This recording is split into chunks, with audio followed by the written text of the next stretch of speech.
Where are you now? I'm watching a baseball game with my bro. That's when I became certain. My husband was lying to me. Because his brother isn't in any condition to watch a baseball game right now. Once I realized all of this, I decided to take revenge on my husband. I found unlikely allies for this. My name is Sarah. I'm 27 years old. After graduating from a medical college, I work as a nurse at a university hospital. All jobs are tough, but being a nurse means dealing with people's lives.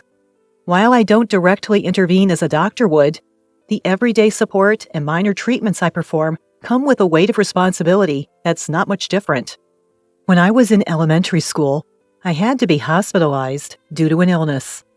Despite being young, I felt a lot of anxiety, and when my parents couldn't visit me due to work, I would cry alone.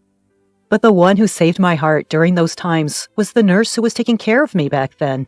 "Sarah, it's okay if you don't hold back when you're feeling lonely. It's definitely going to get better. Let's hang in there a little longer." The female nurse who encouraged me like this every day. Thanks to her, I can say without exaggeration that I was able to overcome the hardships of my hospital stay. After being discharged, I admired her and decided to become a nurse.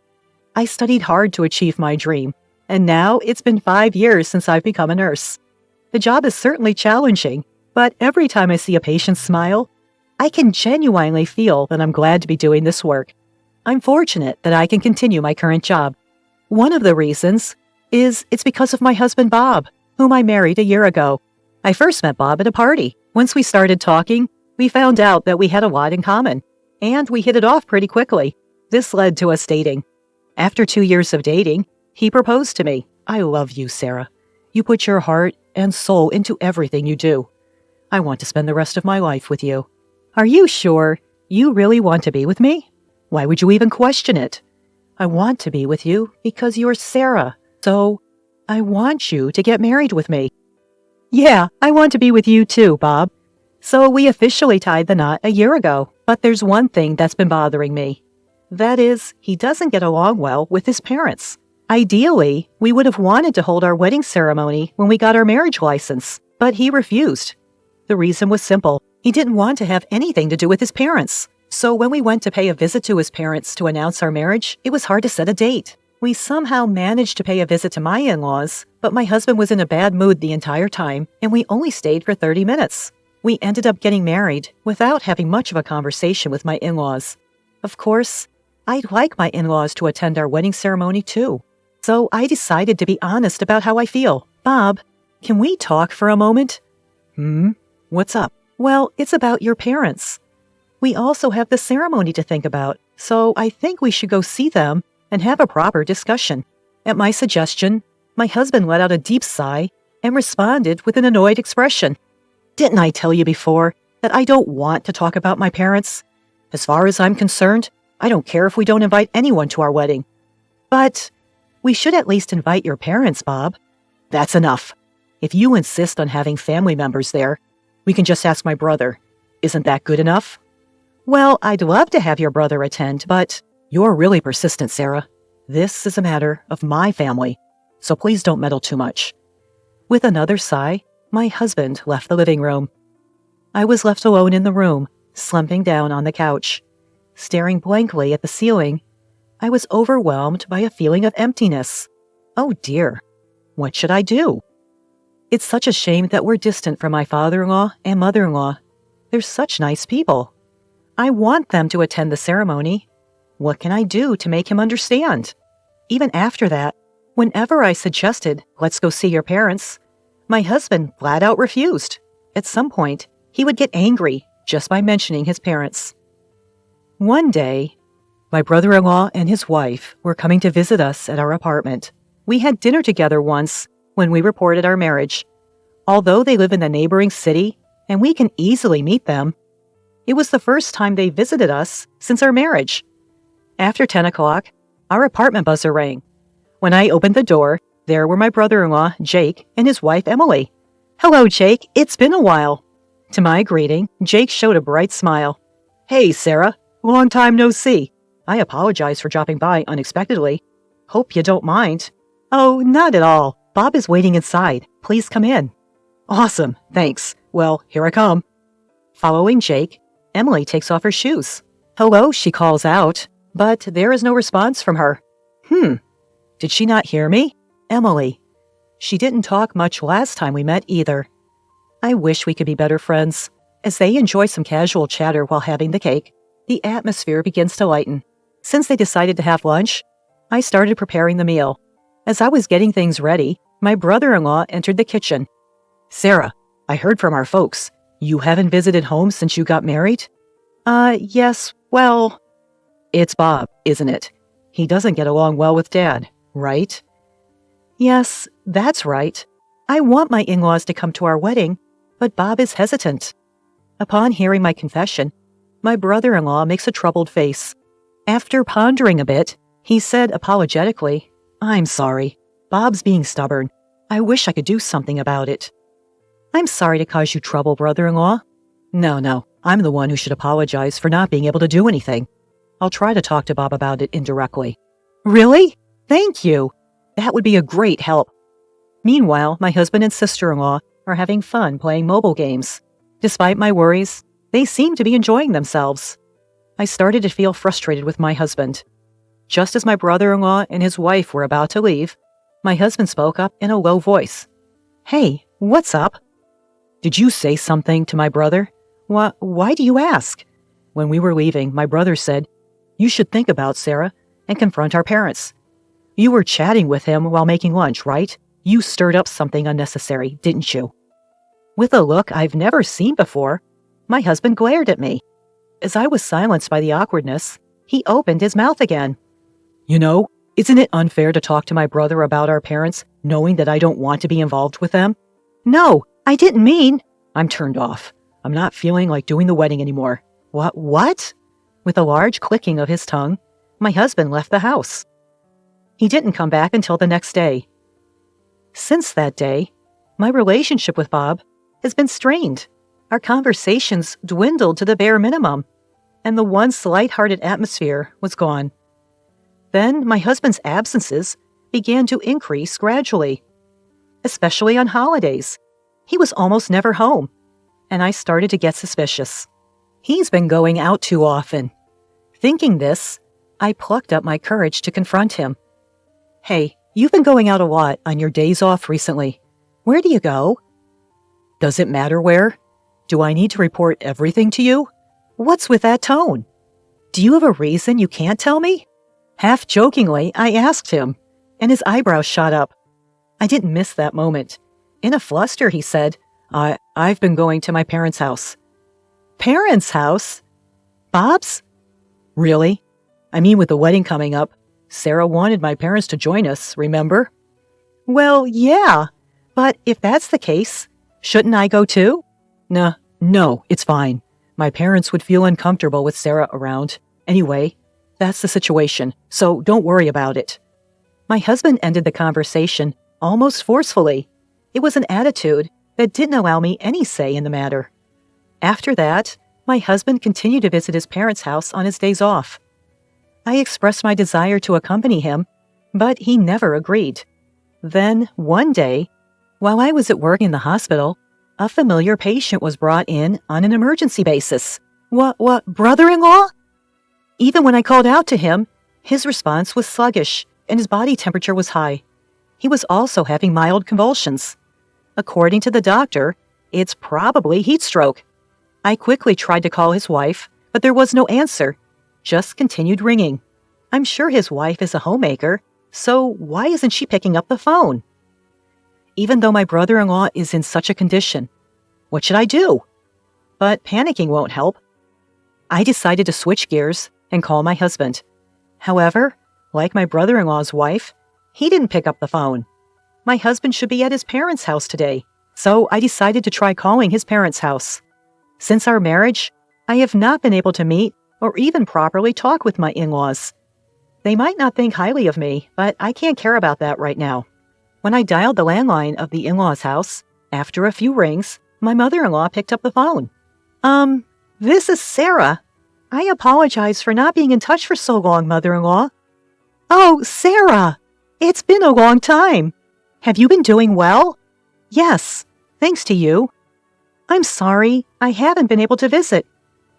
Don't worry about that. I'm glad to hear you're doing well, Sarah. And is Bob doing well? Yes, he's well. Wait, what? I was taken aback by my mother-in-law's words. My husband should be at his parents' house right now. Confused, I hesitantly asked my mother-in-law, Mother-in-law, isn't Bob there now? Bob? I haven't seen him since he introduced you when you got married. What? I thought he's been visiting almost every week. There's no way. You know Bob dislikes us, don't you, Sarah?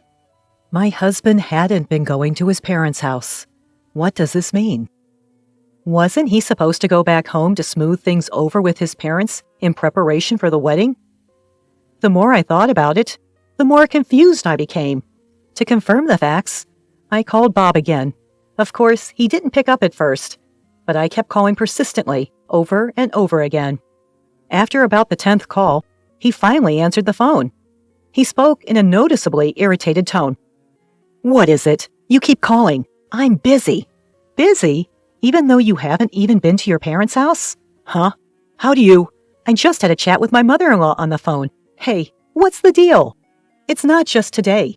You haven't been visiting your parents' home all this time, right? Well, that's...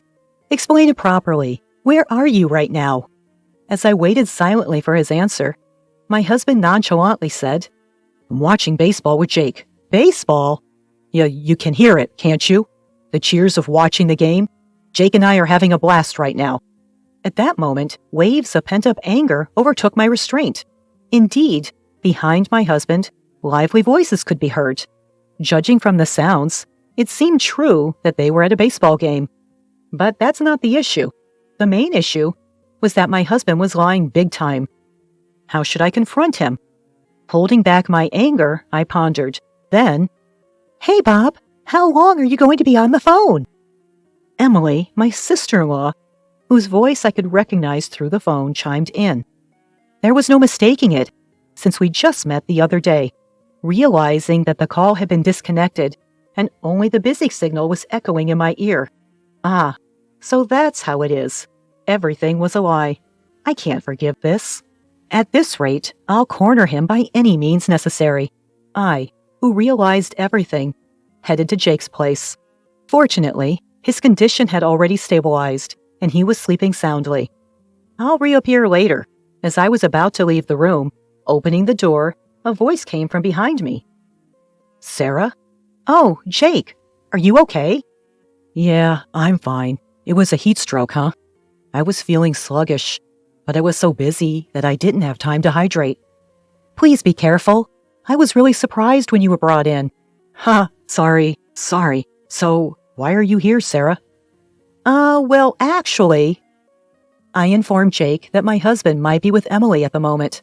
Then rather than being surprised, Jake smirked. I see. You've noticed, Sarah. By the way you're saying it, Jake, did you know about this all along? Yeah, well, I found out about a month ago, and I just started gathering evidence.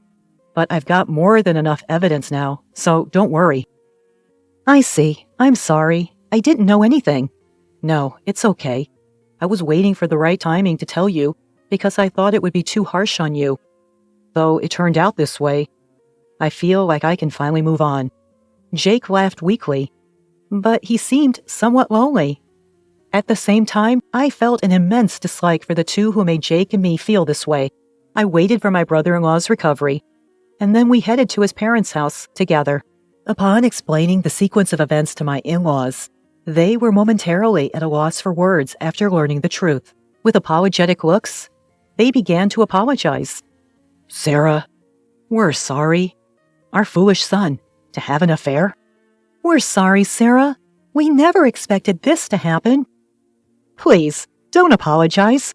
I'm okay. But, right, honey? Yes, apologies won't fix this. We're truly sorry. It's okay. Instead, could you lend me and your son a little help? My brother-in-law and I proposed two things to my in-laws. From now on, ignore any calls for help from my husband and my brother-in-law's wife, accept our respective divorces wholeheartedly. Without any hesitation, my in-laws promised their cooperation. After that, my brother-in-law and I each made simultaneous calls to his wife and my husband. Perhaps surprised to be called at the same time as Emily, my husband picked up the phone immediately. "Hello? Sarah, what's up?" "What do you mean, what's up?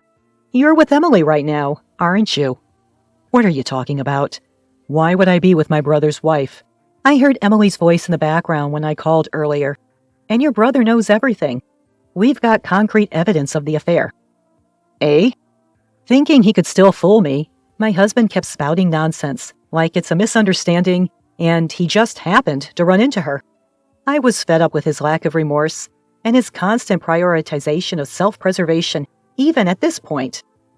Out of sheer anger and feeling betrayed, I raised my voice. "Shut up! Misunderstanding? What are you saying at this point? Do you think such excuses will work? You took advantage of my feelings and betrayed me in the worst possible way. I will never forgive you. I'm divorcing you, you scum." "What? Wait! I didn't intend to divorce. What? How dare you say that after cheating on me? Just so you know, I have no intention of getting back with you. You and that woman. I hope you both go to hell. Your parents won't help you anymore. Suffer for the rest of your life, regretting what you've done, you piece of trash." Without waiting for his response, I hung up. Shortly after, my brother-in-law and I went to the city office to get divorce papers. Eventually, my husband and I divorced amicably. Initially reluctant, he finally signed the divorce papers after being persuaded by his parents. Of course, my brother-in-law's divorce was also finalized. We both demanded substantial alimony from them. I later found out that my ex-husband had been involved with my brother-in-law's wife for quite some time. Apparently, he was meeting her during lunch breaks and after work, and their affair was exposed at the worst possible time by their coworkers. As a result, his reputation at work plummeted. Unable to withstand the judgment from his colleagues, he eventually quit his job after repeated absences. My brother-in-law's wife, who was a stay-at-home wife, also had her life turned upside down. She lived with my ex-husband for a while after the divorce, but as their financial situation worsened, their arguments increased, and they broke up within a few months. For a while, she won't be able to lead a decent life. On my end, surprisingly, I've been getting by day to day without much fuss. Right after my divorce, I moved to an apartment near work, living a carefree life. I still keep in regular contact with my brother-in-law and my ex-in-laws. Where I am today is thanks to them. They will always be important people to me. That will never change. I'll make sure to live in a way that won't bring shame to them. I'll prove that I can be happy on my own. That's the solemn promise I made to myself.